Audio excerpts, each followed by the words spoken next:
Alors, je fais le lien avec le terrain de la pédopsychiatrie. Alors, sur la pédopsychiatrie, donc, notre temps de travail, c'est sur le CMPP. Alors, je rappelle juste que le CMPP est un centre de soins pour enfants financé par la sécurité sociale. Donc, les enfants y sont adressés généralement pour des problèmes de comportement, rencontrés à l'école ou à la maison, pour des problèmes d'apprentissage, des troubles du langage, des troubles psychomoteurs ou encore des symptômes psychiques. Donc, l'équipe du CMPP est pluridisciplinaire, pédopsychiatre, psychologue, orthophoniste, psychomotricien, éducateur, assistante sociale et le travail du secrétariat pour l'accueil et les liens qu'elle fait entre les familles et nous. Donc, en termes de champ d'intervention, il me semble important de le rappeler, le CMPP reçoit des enfants sur un secteur géographique donné, suite à la sectorisation de la psychiatrie dans les années 60. Donc, pour vous donner une idée des conditions dans lesquelles nous travaillons, je vais faire comme tout à l'heure, je vais faire un bref état des lieux autour d'une situation. Donc, j'ai reçu un enfant de 9 ans, que j'appellerai Adèle, il n'y a pas si longtemps. Entre le premier appel de ses parents pour être pris en charge au CMPP et le moment où le suivi psychologique a pu se mettre en place, Adèle a dû attendre 1 an et 10 mois. Si Adèle a besoin d'un dispositif plus conséquent quant à ses difficultés, comme un hôpital de jour, il devra attendre 1 à 3 ans. Pour un dispositif d'ITEP, encore 2 ans. Pour un dispositif IME, 3 à 4 ans. Ça veut dire que pour certains enfants, il faut attendre 5 ans avant d'être pris en charge comme il se doit. Donc je suis allé chercher du côté des chiffres et j'ai trouvé qu'entre 1975 et 2021, le secteur géographique du CMPP dans lequel je travaille a vu sa population d'enfants multipliée par 2. On est passé de 14 000 à 28 000, soit le double, 200% d'augmentation.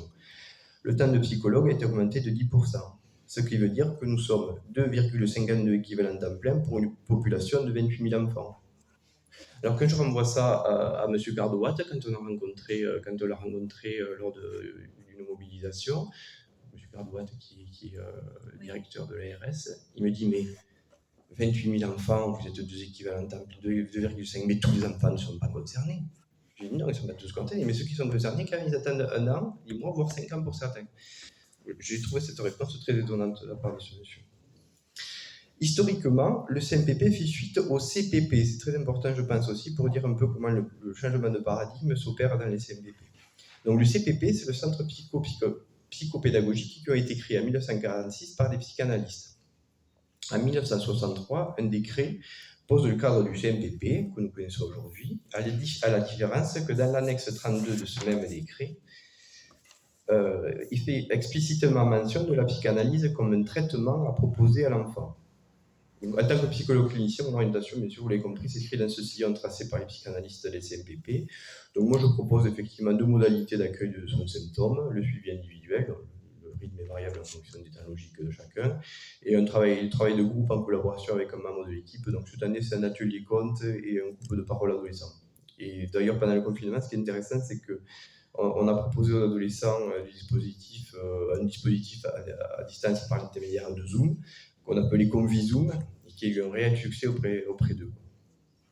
Donc, au CMPP dans lequel je travaille, les psychologues cliniciens orientés par la psychanalyse ont pu mettre en place, il y a quelques années, avec l'accord bien sûr de la direction et de l'équipe, des supervisions d'équipe par un psychanalyste. Donc, être libre d'orienter sa pratique clinique en équipe grâce au regard de l'analyste, de nos jours, c'est encore possible. Mais pour combien de temps ? Car autant je rappelais qu'un décret en 1963 faisait mention de la psychanalyse comme un traitement à proposer à l'enfant, autant en 2021, la politique de soins soutenue par l'État a radicalement changé de paradigme, comme l'a dit tout à l'heure Valérie. En effet, donc, ce fameux arrêté ministériel sorti le 10 mars 2021, définissant l'expertise spécifique des psychologues pour un diagnostic précoce des troubles neurodéveloppementaux. Donc, dans cet arrêté, il est quand même remarquable de noter que d'un côté, le psychologue est responsable du choix de ces outils, que de l'autre soit écrit noir sur blanc la liste qu'on doit utiliser pour travailler. Donc, dans cette liste, il modèle thérapeutiques cognitivo-comportementaux, programmes psycho-rééducatifs, remédiation cognitive, outils de communication améliorés augmentatifs. Ça fait peur, hein ? Moi, ça me fait peur. Dans ce nouveau paradigme, donc, il n'est plus question de symptômes, mais de troubles neurodéveloppementaux. Il n'est plus question de traitement analytique, mais de techniques développées par les neurosciences cognitives. Il n'est plus question non plus de psychologues cliniciens, mais de psychologues experts. Donc, les protocoles de soins sont désormais destinés à s'appliquer à tous, selon le trouble évalué par l'expert. là où le traitement analytique s'attache à recevoir la singularité de chacun à travers son symptôme. Autrement dit, dans ce nouveau paradigme, la causalité neurobiologique remplace radicalement la causalité psychique. Ce qui est dramatique, c'est que psychologues et patients se voient ainsi privés de la richesse que confère la pratique clinique dans son ouverture vers des espaces transitionnels permettant innovation et créativité. Moi, je pense au CMPP, on a un atelier là, qui a été mis en place par un éducateur qui s'appelle l'atelier création, et effectivement, ça permet aux enfants de pouvoir puiser dans leurs ressources de façon inédite. Alors, pour conclure, vous aurez compris, l'état des lieux sur le terrain des institutions de la santé mentale est sans appel. Il s'inscrit logiquement dans la détérioration progressive et généralisée des services publics. Moyens constants, voire diminués alors que la population augmente grandement. Changement de paradigme prônant évaluation chiffrée et traitement standardisé plutôt qu'un accompagnement de la singularité. Pénurie de personnel du fait de conditions de travail répulsives, effectivement. Gestion managériale, dévalorisation salariale chronique, etc. Évidemment, les médecins du service des urgences, là, sont partis les uns après les autres, des gens qui étaient très engagés, très motivés, un peu plus, un peu marre, ils ont raison, mais c'est pas que les médecins, mais je trouve que quand même, moi, ça m'a fait bizarre, des gens avec qui je travaille depuis très longtemps, j'ai mis des choses en place, ils n'en pouvaient plus, ils ont craqué, ils sont partis, quoi. Bon, eh bien, malgré ce constat au relent mélancoligène, figurez-vous que je suis toujours animé par ce même désir d'accompagner les sujets que je reçois dans leur cheminement psychique. Je ne suis pas maso. Car, comme je l'ai montré, dans ma pratique institutionnelle, il y a encore des possibles en tant que psychologue. Je crois que c'est ça qui m'a fait tenir d'ailleurs. C'est parce qu'il y a encore des dispositifs qui peuvent être mis en place et c'est entendu. Encore faut-il les défendre au jour le jour, car le terrain institutionnel, vous l'aurez compris, reste mouvant. Puis bon, il y a un constat simple, les gens ont besoin de parler, ils demandent à mettre leur vie en récit auprès d'un ou d'une qui sache les écouter, et cela quel que soit le diagnostic et le traitement psychiatrique qu'ils reçoivent.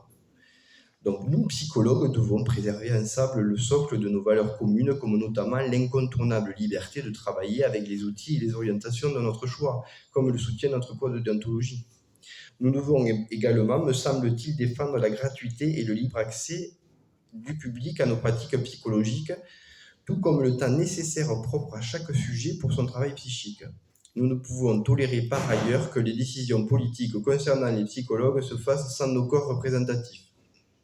Enfin, je pense effectivement que les psychologues ont leur place au sein de notre société et pourquoi pas une place de résistant face aux effets délétères du discours capitaliste qui gangrène insidieusement toujours un peu plus les institutions publiques.